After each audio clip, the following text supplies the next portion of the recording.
Hi students, welcome to our channel. 10th standard half yearly exam உடைய சயின்ஸுக்கு முக்கியமான 7 marks questions பார்க்கலாம். ஏற்கனவே நம்ம மேக்ஸுக்கு போட்டிருந்த கொஷின்ஸில் நிறைய கொஷின்ஸ் வந்துருச்சு. கிட்டத்தட்ட 5 மார்க்ஸில் மட்டுமே எல்லா சம்மும் வந்துருந்துச்சு, 2 மார்க்ஸில் எல்லா சம்மும் வந்துருந்துச்சு. அந்த வீடியோஸ் நான் போஸ்ட் பண்ணுறேன். இப்போ 10th எக்ஸாமுக்கு உண்டான 7 மார்க்ஸ் பார்க்கலாம். இது 7 மார்க்ஸ்லேயும் கேட்கலாம், 4 மார்க்ஸ்லேயும் கேட்குறதுக்கு அதிக வாய்ப்பு இருக்குது. நான் ரொம்ப முக்கியமான இம்பார்ட்டன்ஸ் கொஷின்ஸ் மட்டும்தான் கொடுத்துருக்கேன். நீங்கள் இதை மட்டும் பார்த்துட்டு போனாலே கண்டிப்பாக நிறைய கொஷின்ஸ் அட்டன் பண்ண வாய்ப்பு இருக்குது.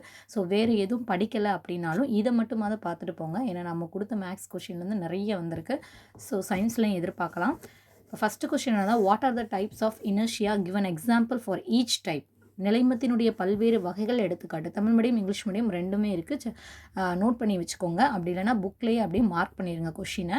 இந்த கொஷினை அடிக்கடி கேட்பாங்க. ஸோ லாஸ்ட் இயருக்கு ஹாஃப் இயர்லி கொஷினில் கூட இந்த நிலைமத்தினுடைய பல்வேறு வகைகள் கேட்டிருந்தாங்க.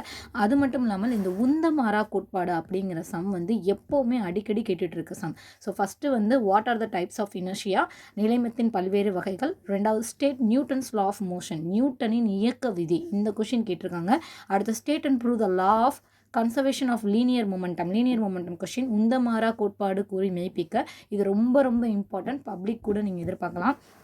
அடுத்த list any 5 properties of light, ஒளியினுடைய ஏதேனும் 5 பண்புகள். கன்ஃபார்மாக இந்த 4 கொஷின் வந்து ஏதாவது ஒரு கொஷின் கன்ஃபார்மாக வந்துடும் ஃபஸ்ட்டு சாப்டர் பொறுத்த வரைக்கும். அடுத்து கிட்ட பார்வை மற்றும் தூர பார்வை குறைபாடு, அதனுடைய வேறுபாடுகள் கேட்பாங்க. That is differentiate the eye effect of myopia and hypermetropia. இந்த கொஷின்ஸ் கேட்க வாய்ப்பு இருக்குது செகண்ட் லெசனை பொறுத்த வரைக்கும். அடுத்து கூட்டு நுண்ணோக்கி ஒன்றின் அமைப்பினையும் செயல்படும் விதத்தையும் விளக்குக. இந்த கொஷின் கேட்க வாய்ப்பு இருக்குது. இந்த கொஷின் வந்து லெசன் 2ல் 7th 4th கொஷின். ஓகேவா, லெசன் 2ல் 7th சப்டிவிஷனில் 4th கொஷின் இது இங்கிலீஷ் மீடியத்துக்கு.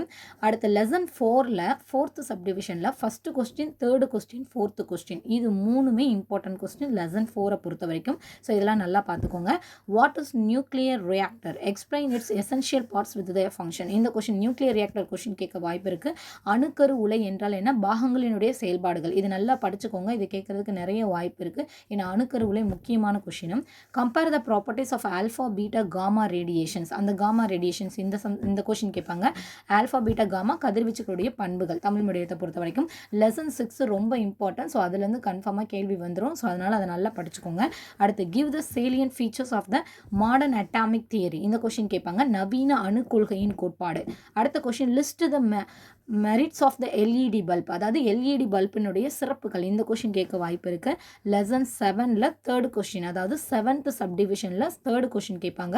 அடுத்து ஒப்பு மூலக்கூறு நிறைக்கும் ஆவி அடர்த்திக்கும் உள்ள தொடர்பு தமிழ் மீடியத்துக்கு. English medium derive the relationship between relative molecular mass and vapour density, இந்த கொஷின்ஸ் கேட்பாங்க. அடுத்து write notes and various factors affecting solubility, இந்த கொஷின்ஸும் கேட்கறதுக்கு வாய்ப்பு இருக்குது. கரைதிறனை பாதிக்கும் காரணிகள், தமிழ் அந்த கொஷினுக்கு கரைதிறனை பாதிக்கும் காரணிகள். அதே மாதிரி லெசன் 9ல் தெவிட்டிய கரைசல் தெவிட்டாத கரைசல் அப்படின்னு சொல்லக்கூடியது என்னன்னு கேட்பாங்க. அப்படி இல்லைன்னா அதனுடைய வேறுபாடு கேட்கறதுக்கு வாய்ப்பு இருக்குது. அடுத்து எஃபெக்ட் ஆஃப் டெம்பரேச்சர், வெப்பநிலை விளைவு அப்படின்னு சொல்லக்கூடியது.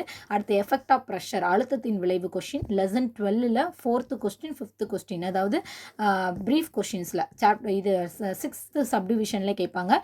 லெசன் 7லையும் லெசன் 11ல் 6th subdivision first question, 3rd question. அதே மாதிரி லெசன் 12லையும் 7th சப்டிவிஷனில் 2nd கொஸ்டின், 14ல் 8th சப்டிவிஷனில் 5th கொஸ்டின். பிளட் சம்மந்தப்பட்டது, ரத்தத்தின் செயல்பாடுகள் அப்படின்னு கேட்பாங்க தமிழ் மீடியத்துக்கு. Very very very very important questions, இதை கண்டிப்பாக படிச்சிருங்க, தயவு செஞ்சு விட்டுறாதீங்க. லெசன் 15ல் 7th 1 2 இந்த 2 கொஷினுமே ரொம்ப முக்கியமான கொஷின். அடுத்து லெசன் 16ல் 7th சப்டிவிஷனில் 9th கொஷின். அதே மாதிரி லெசன் 17ல் 8th 2nd கொஷின். இது எல்லாத்தையுமே ஒன்று ஸ்க்ரீன்ஷாட் போடுங்க. அப்படி இல்லைனா இப்போவே வீடியோ பார்க்கும்போது புக்கு எடுத்து மார்க் பண்ணிடுங்க. வரிசையாக தான் கொடுத்துருக்கேன், லெசன் 1லேருந்து அப்படியே வரிசையாக கொடுத்துட்ருக்கேன். ஸோ அப்படியே வரிசையாக மார்க் பண்ணிட்டு வந்துருங்க. அடுத்து what is transpiration, give the importance of transpiration, அதாவது காற்றில்லா சுவாசம் அந்த கொஷின் கேட்பாங்க. லெசன் 19ல் 7th சப்டிவிஷனில் செகண்ட் சம்மு, 21லையும் 8th சப்டிவிஷனில் செகண்ட் சம், லெசன் 20ல் 8th ஃபோர்த்து சம்மு.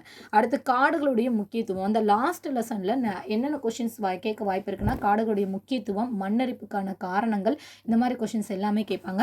ஸோ அதான் கீழே கொடுத்துருக்கேன். 7th ஃபஸ்ட்டும் 4த்தும், 5th 3rd 5ம். அடுத்து what are the effect of hybrid vigour in animals, இந்த கொஷின்ஸும் கேட்க வாய்ப்பு இருக்குது. ஸோ மொத்தம் வந்து 30 கொஷின்ஸ் இருக்குது. இந்த 30 கொஷினை படிச்சுட்டு போனீங்கன்னா நிறைய 4 மார்க்ஸும் அட்டன் பண்ணலாம், 7 மார்க்ஸும் அட்டன் பண்ணலாம். மோஸ்ட் இம்பார்ட்டன்ட் கொஷின்ஸ் மட்டும்தான் நான் கொடுத்துருக்கேன். ஸோ இதை மட்டும் கண்டிப்பாக படிச்சுட்டு போயிருங்க. All the best.